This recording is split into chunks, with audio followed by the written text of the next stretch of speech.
Pupunta kami ngayon sa City of Ilagan at ngayong araw naka-schedule yung ating sniper para ipaayos. Every time kasi na nagbabiyahe tayo kapag long distance, yung ating coolant bumababa sa mismong reserve. So ilang beses kong sinalinan ng coolant, nag-bleed na rin ako. Hindi pa rin gumana ang mga remedyo na ginawa natin sa kanya. Kaya mas magandang ipa-check natin. Yung ating Odo is nasa 21,000 na. O siguro sa kakabiyahe natin, meron na din yung nagkakaroon na din siya ng problema. So ikot tayo dito sa may papuntang Riverside. So kapag dumaan ka dito, ito yung papuntang tulay na. Madami ding dumadaan dito ng mga sasakyan kapag umaga kasi wala masyadong traffic dito basta pag ganitong oras. Kung mapapansin nyo yung ating gasolina ngayon, hindi ako nag full tank kasi magpapalit tayo ng fuel filter. So siguro kapag nandun na tayo, baka may matirang 1 bar or baka magbiblink na siya sa trip F para kapag tinanggal yung ating gasolina mamaya sa tangke, konti na lang yung tatanggalin. So ito na yung Riverside.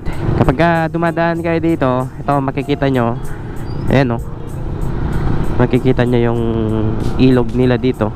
So di ba ang sana natin, ang video natin, magpapagawa sana tayo ng sticker dito sa ating motor, pero na-postpone dahil yung aking motor kinakailangan kong ipa-check muna bago ako magpalagay ng sticker. Kasi yung gagastusin natin dun sa mismong sticker nitong motor natin, pinangbili natin ng mga parts dito sa ating motor. Nakakasilaw yung araw pagka papuntang Isabela, yung way mo nakatutok sa'yo yung araw. So kailangan mo ng visor o kaya yung helmet mo dapat naka-tinted, kasi kapag yung clear lens yung gamit mo, talagang magiging white yung makikita mo. Tsaka hindi rin natuloy yung ating friendly gauge sa Rider FI kasi mas priority muna nating maayos yung ating motor bago natin i-friendly gauge dun sa ating kaibigan. At kahapon tumawag siya at hindi natin nasagot. Siguro yun na yung araw na schedule sana namin yung paglalaro namin, pero hindi ko nasagot. So nandito na tayo sa Barangay Libag. So yan kasi dalawang way yung nandito. So kapag galing ka ng Isabela, pwede kang dumiretso ng Peña Blanca or pwede kang dumiretso sa mismong Riverside. Mga ka-phantom, nandito na tayo sa may Namabalaan at yung ating pagpapatakbo ay medyo may kabilisan. Maganda kasi yung daanan dito kasi naka-espalto na. Ito yung lagi nating nakikita. So ito yung parang Manila Bay. So hanggang dito yung naka-espalto na ngayon. At dati kasi dito yung daanan, hindi pa dati ganito, butas-butas dati ito. So maganda na magmotor dito kasi pantay na yung daanan, hindi na butas-butas. Ito yung bagong bridge ng San Pablo. So nandito na tayo sa Isabela. So bali yung Namabalaan, yan yung boundary San Pablo. So San Pablo na tayo mga ka-phantom at medyo malayo-layo pa yung ating biyahe, kaya kailangan nating bilisan kasi yung oras na sinabi ko sa kanya dapat 7:30 nandun na tayo. So ngayon 7:26 na yung oras at nandito pa rin tayo sa San Pablo.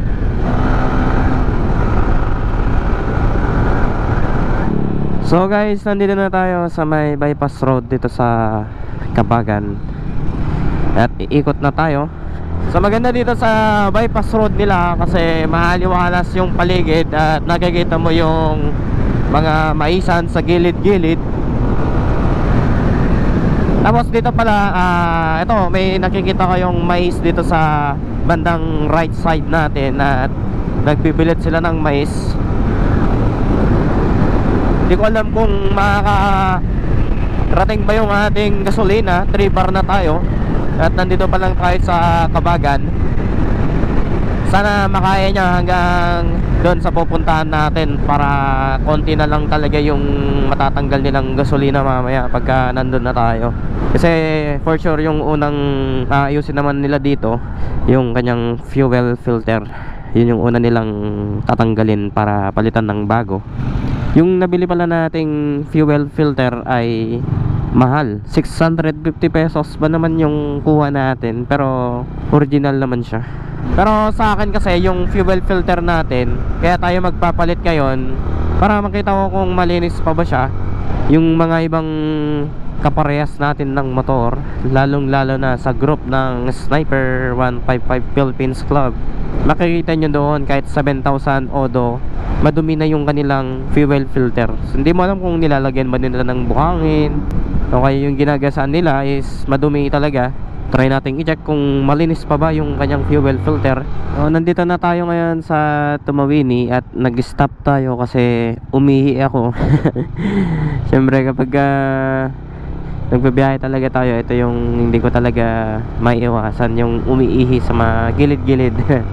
At dito sa Tumawini, meron din silang bypass road dito. So sa lahat ng bypass road na dinaanan ko, ito talaga yung talagang satisfied talaga ako kapag nandito ako sa bypass road ng Tumawini. Kasi ang ganda ng nila, ng bypass nila, kasi ang haba-haba.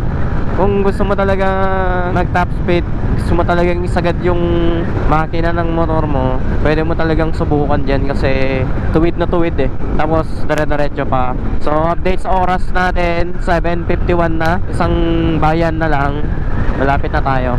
Ito na yung bypass road ng Tumawini. Dito na tayo dadaan at ipapakita ko sa inyo yung ganda ng bypass nila dito. So dito makikita natin sobrang tuwid nito bypass na to. At sa gilid-gilid niya, kung kanina sa San Pablo ay puro maisan, ngayon dito naman puro palayan naman yung nakikita natin. Ayan Tapos dito may nagbibilad din ng mais, parehas lang doon sa nakita natin kanina sa may San Pablo. Ito yung sinasabi natin na sobrang tuwid nitong bypass na to.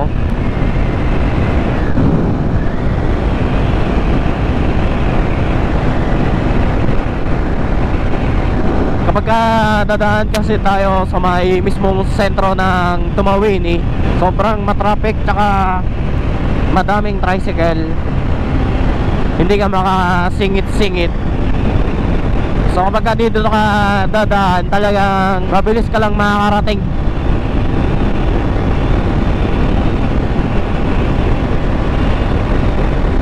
So hindi tayo makasagad kasi yung ating gasolina, 2 bar na lang siya. So dapat nating tipirin yung ating gasolina para mayabot niya tayo sa ating pupuntahan. Kapag nakarating na kayo dito, medyo mag-menor na kayo kasi dito, ayun may na-aksidente na naman dito. May mga basag na naman na bubog dyan kaya pala sinarado yun. So yung daanan kasi dyan, siya, intersection. So kapag nandyan na kayo, malapit na kayo dyan sa may part na yan, dapat medyo mag-reduce speed na kayo para hindi kayo dumire-diretso kapag may mga tumatawid. Bago na ng mga aksidente yun. Ito yung daan dito sa may Tumawini. Etong tulay nila dito, pinalawak na nila. Dati kasi ito, 2 lang, 2-way lang. So ngayon naging 4 lanes na. Harap sa feeling pagka ganyan yung dadaanan mong tulay. Malapit na tayo doon sa bagong tulay nila dito sa may Tumawini. So dito kasi nasa taas tayo, so makikita natin dyan baba yung mismong maisan nila. Kaya kapag lumalaki yung ilog, yung mismong daanan hindi nakukuha. Yan lang yung nakukuha dyan sa bandang baba. At ito yung bagong tulay dito. At ngayon inopen na nila. So napanood nyo naman siguro yung isang video natin na umuwi din tayo dito sa Isabela. Nakita nyo naman siguro yung video natin. Pero doon tayo sa kabilang tulay kasi dumaan noon, hindi ko naipakita sa inyo yung tulay na yan. So inulit lang natin yung pagpapaservice natin ngayon ay hindi siya tutorial. Kung hindi ipapakita ko lang sa inyo yung mga papalitan na pyesa para kapag nagkaroon kayo ng ganitong problema sa inyong motor, alam nyo na yung dapat yung gawin sa susunod. Kasi mangilan-ilan lang yung mga nagbablog ng ano, binabahagi nila yung mga nagiging issue ng kanilang sniper. So madami tayong mga basher sa ating YouTube kasi halos lahat daw ng content natin puro issue. Sa akin lang naman, para may bahagi ko din sa mga baguhan, lalong lalo na yung mga nakaka-experience ng kakaiba sa kanilang sniper. Normal lang pala yon. Tapos baguhan kasi nagkakaroon ng sniper, kadalasan na lagi nilang sinasabi yung makina daw ng sniper is masyadong mainit, which is true. Mainit talaga yung makina niya kasi 155 tapos 4 valve, talagang mainit talaga. Kaya meron siyang liquid cooling system. Ito naman yung nagiging problema natin ngayon, kaya dapat nating maagapan bago pa lumala yung issue nito. So guys, nandito na tayo sa may Marana, City of Ilagan. At yung ating gasolina ay 1 bar na lang. So nasa 10 kilometers pa siguro bago natin marating yung ating pupuntahan. So madami kasing nagtatanong daw kung saan ako nagpapaayos ng aking motor. Kapag ka napanood nyo, pwede kayong pumunta dito kay Renzon Hernandez, aka Renren, dito sa Barangay Alangigan. Siya yung gumawa sa ating motor. Wala naman tayong nakitang problema sa pag-aayos niya kasi talagang malinis yung gawa. Basta kompleto lang yung parts na ilalagay, siya na yung bahala sa motor mo. Malapit na tayo at pababa na tayo dito sa may bridge. So after nitong bridge, makikita na natin yung kanilang motor shop. So ang bilis lang, no? Kanina nasa Tuguegarao tayo, ngayon nandito na tayo sa City of Ilagan. Kapag nadaanan nyo yung tulay na yon, ibig sabihin malapit ka na sa kanila. Pero ang problema ngayon, yung aking tiyan ay medyo hindi maganda. Kasi kanina nag-CR ako, tapos ngayon medyo kumukulo na naman yung aking tiyan. So ayun, nakita ko na yung motor niya. So nandito siya at check natin. Nandito yung motor niya, yun siya. Ay put, may ginagawa siya. So siguro 70 set cleaning lang to. At ipapagilid muna natin tong motor natin. Sabi ko sa kanya 7:30 pero 8:15 na tayo nakarating.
yun nga guys, tapos na nating napayos si Phantom at pauwi na kami. At yung oras na ay 12:06. So nagugutom na din kami at mamaya kakain na kami. All goods na naman si Phantom. So bali yung napalitan dito ay yung kanyang water pump seal bearing at yung kanyang impeller. Yung binayaran natin sa pagpapaservice dito sa ating motor ay 350 yung labor dun sa mismong water pump at 150 naman doon sa mismong fuel filter na pinalitan natin. Nakita nyo naman siguro doon sa video yung mga pinalitan natin sa kanya. Yung mga iba hindi ko na kasi na-video kasi pinapanood ko na lang yung mga ginagawa niya para sa susunod. Alam ko na yung mga dapat kong baklasin dito sa ating sniper. Kasi syempre kapag nandun tayo sa Tuguegarao, hindi na natin kailangan pang pumunta pa dito sa Ilagan. Lalong-lalo na kapag may mga pagkakataong busy tayo.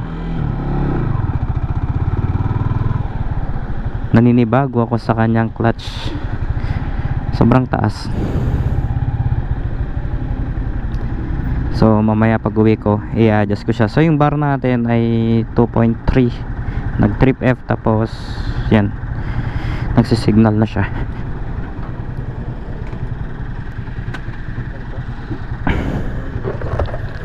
Full tank.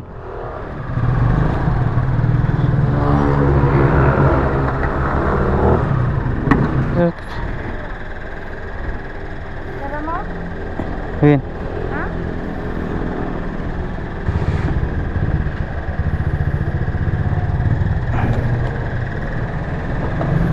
So, sa mga gustong magpagawa ng motor, lalong-lalo na yung kaparehas ko na sniper, kung taga taga Tumawini, San Pablo, pwede nyong dayuhin si Renren dyan sa may Alangigan. So pwede nyo rin siyang i-add sa Facebook. Ito yung kanyang Facebook para ma-PM nyo siya. Available din yung mga ibang parts ng sniper doon, katulad ng fuel filter.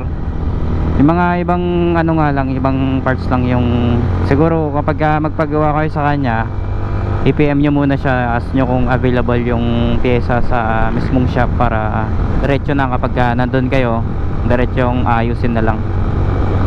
Medyo natagalan kami kasi yung mga ibang nakapila kanina, syempre priority niya munang ayusin. At yung ating motor hindi pa naman ganun kalamig kasi galing tayo ng biyahe, kailangan niyang palamigin muna.